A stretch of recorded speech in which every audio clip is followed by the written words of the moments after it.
Selanjutnya adik-adik, bersama Mr. Sam kita akan bahas soal-soal kimia.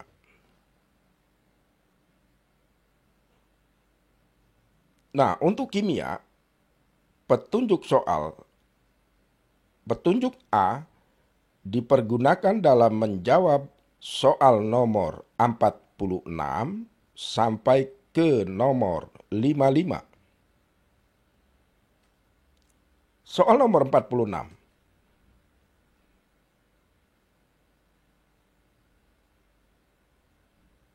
Dalam pembuatan pupuk urea,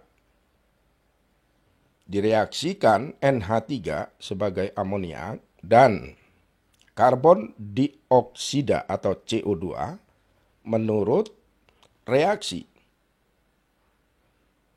Ya, jadi kita perhatikan NH3 bereaksi dengan CO2 akan membentuk urea dan air. Nah, jika AR dari nitrogen 14 dan karbon 12, oksigen 16, maka untuk membuat 120 kg urea diperlukan NH3 sebanyak berapa?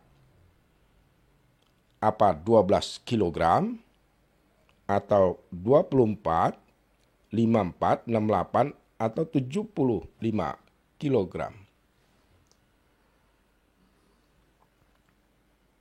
Nah, kita bahas.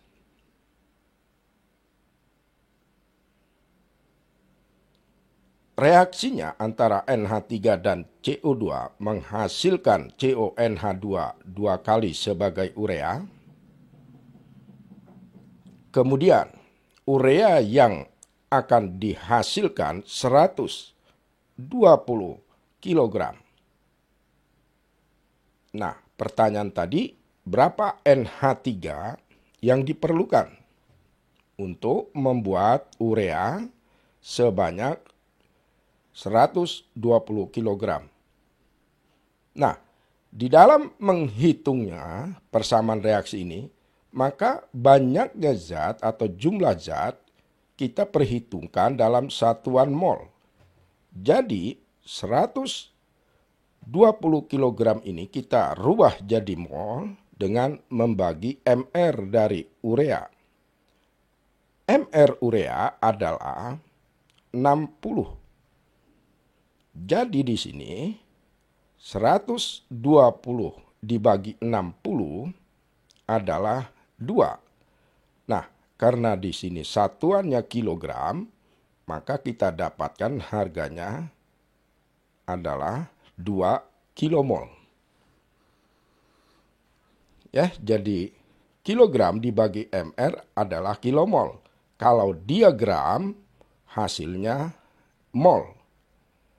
Nah, jadi urea 120 kg ini sama saja dengan 2 kilomol, maka NH3 yang dihasilkan adalah, kita perhatikan koefisiennya di sini 1, di sini 2. Berarti NH3 yang diperlukan untuk membuat urea adalah 2. Ya, karena 1 banding 2. Kali banyaknya kilomol, jadi 4 kilomol.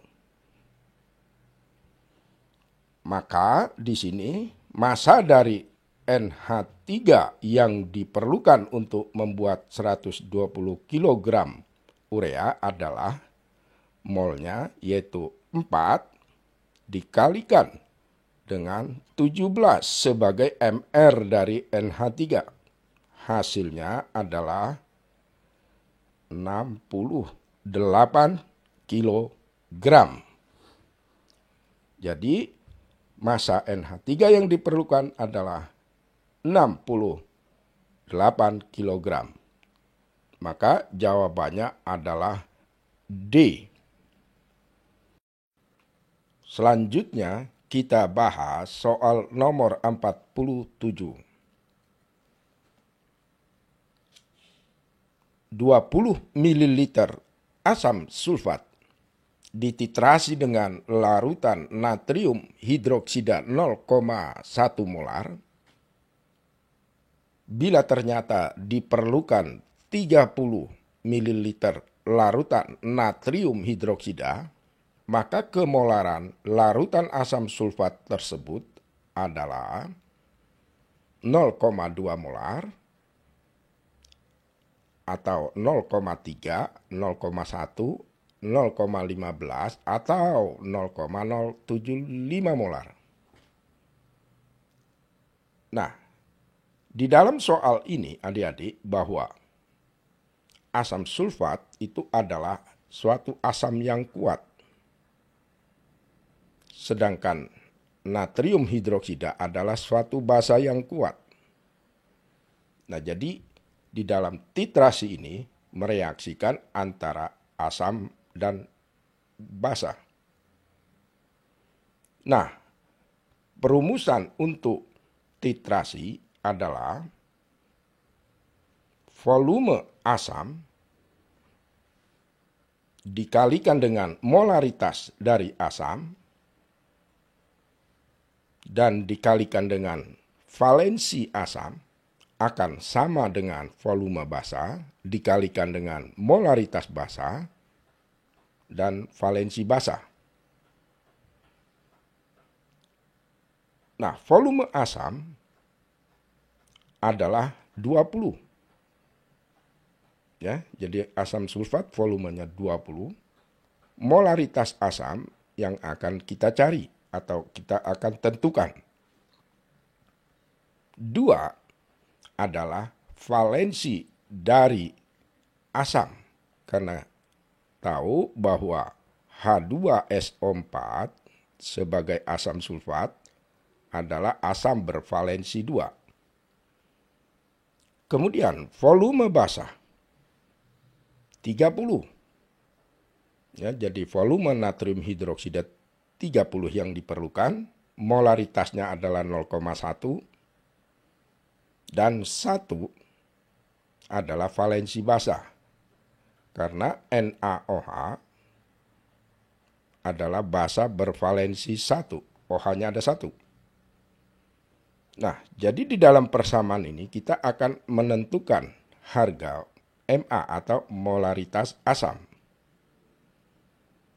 Yaitu harganya 30 ya.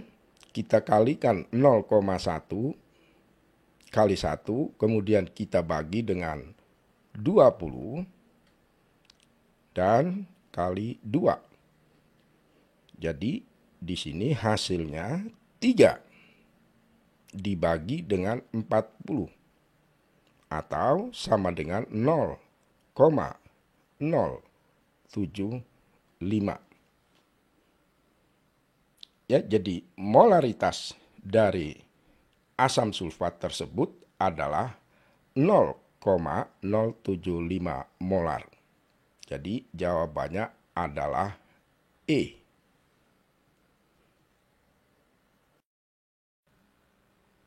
Selanjutnya kita bahas soal nomor 48.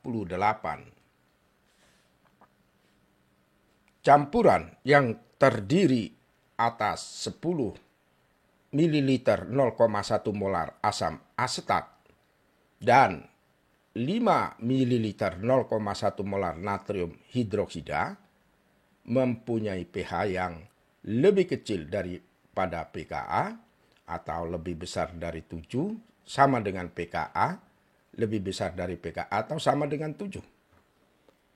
Nah, tentunya adik-adik tahu bahwa di dalam soal ini asam asetat adalah asam lemah. Ya, asam lemah. Dan natrium hidroksida adalah basa kuat. Jadi merupakan campuran asam lemah dan basa kuat. Nah, sekarang kita akan hitung berapa nilai pH-nya. Untuk itu kita perhatikan ya, reaksinya antara asam lemah atau asam asetat dengan natrium hidroksida. Namun dalam hal ini kita akan menghitung terlebih dahulu banyaknya asam asetat yaitu rumusnya kimianya adalah CH3COOH, banyaknya volume kali konsentrasi. Ya, jadi banyaknya asam asetat itu adalah volumenya dikalikan dengan konsentrasi. Jadi hasilnya 1 milimol. Dan natrium hidroksida banyaknya juga kita hitung dengan mengalihkan volume kali konsentrasi, yaitu 0,5 milimol. Nah, di dalam hal ini jumlah dari asam asetat atau asam lemah lebih banyak daripada basa kuat, yaitu satu yang basa kuatnya 0,5. Berarti di sini merupakan campuran yang terbentuk adalah larutan penyangga atau larutan buffer. Nah, untuk jelasnya kita akan hitung dengan mereaksikan zat tersebut.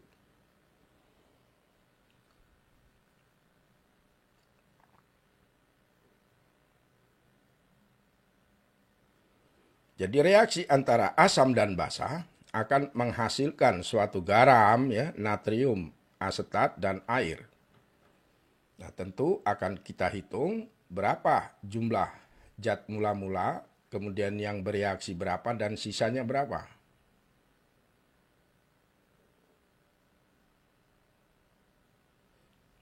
Mula-mula asam asetat sebanyak 1 milimol.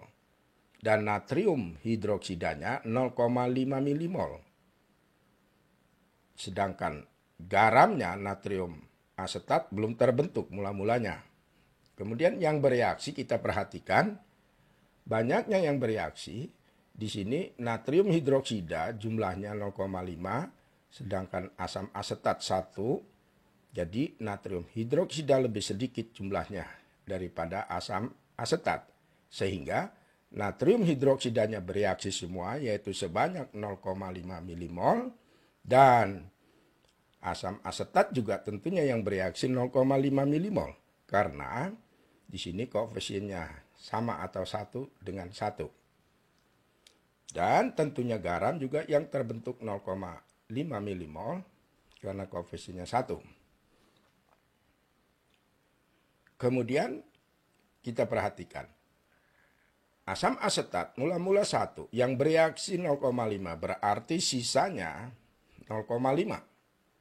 Natrium hidroksida mula-mula 0,5 yang bereaksi 0,5, sisanya tidak ada, dan garam yang terbentuk adalah 0,5 milimol. Nah, jadi jelasnya di sini kita punya sisa adalah asam asetat, ya, sebagai asam lemah, ya, yaitu CH3COOH sebanyak 0,5, dan garam yang terbentuk natrium asetat juga 0,5.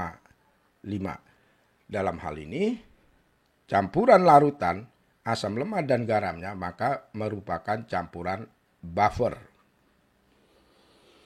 Nah, rumus buffer adalah pH-nya sama dengan pKa plus log dari konsentrasi asam yang sisa tadi dibagi dengan garamnya. Atau sama dengan pH sama dengan pKa plus log asam yang sisa tadi adalah 0,5 dan garam yang terbentuk adalah 0,5. Jadi kalau kita hitung maka di sini pKa plus log 1. Ya, 0,5 dibagi 0,5. Log 1 adalah 0. Berarti pH-nya sama dengan pKa. Jadi campuran dari 10 ml 0,1 molar dengan 5 ml 0,1 molar NaOH, maka akan terbentuk pH-nya sama dengan pKa. Jadi jawabannya adalah E. Nah, baiklah adik-adik, kita lanjutkan ke pembahasan soal nomor 49. Di antara senyawa-senyawa di bawah ini, manakah mangan yang mempunyai bilangan oksidasi tertinggi. Jadi kita ingin menentukan bilangan oksidasi dari mangan atau di sini Mn ya, yang tertinggi dalam senyawa-senyawa MnO atau KMnO4 dan seterusnya. Sekarang kita akan menghitung bilangan oksidasi. MnO, mangan oksida. Kita tahu bilangan oksidasi oksigen itu adalah -2. Nah, mangan berapa? Di sini senyawa ini bilangan oksidasi totalnya adalah 0. Oksigen ketentuannya adalah -2. Berarti mangan kita akan hitung -2 sama dengan 0. Berarti bilangan oksidasi dari mangan adalah +2. Nah, kemudian MnO2, mangan dioksida, sama dengan 0. -4 ya, karena oksigennya ada 2. Berarti bilangan oksidasi mangan adalah +4 dalam senyawa MnO2. MnSO4 sama dengan 0. Oksigen ada 4, berarti -8. Sulfur di sini tentunya adalah +6. Berarti di sini mangannya adalah +2. Ya, jadi +2 + 6 - 8 harus sama dengan 0. Jadi mangan biloknya adalah +2. Kemudian kalium permangkanat juga sama dengan 0. -8. Kalium adalah unsur golongan 1A, alkali, jadi +1 sudah ditentukan. Maka mangannya adalah +7. Jadi bilok dari KMnO4 untuk mangannya adalah +7. Kayak 2MnO4 sama dengan 0. -8 +2 ya, K-nya ada 2, berarti di sini +6. Jadi bilok unsur mangan dalam senyawa-senyawa ini yang tertinggi adalah +7.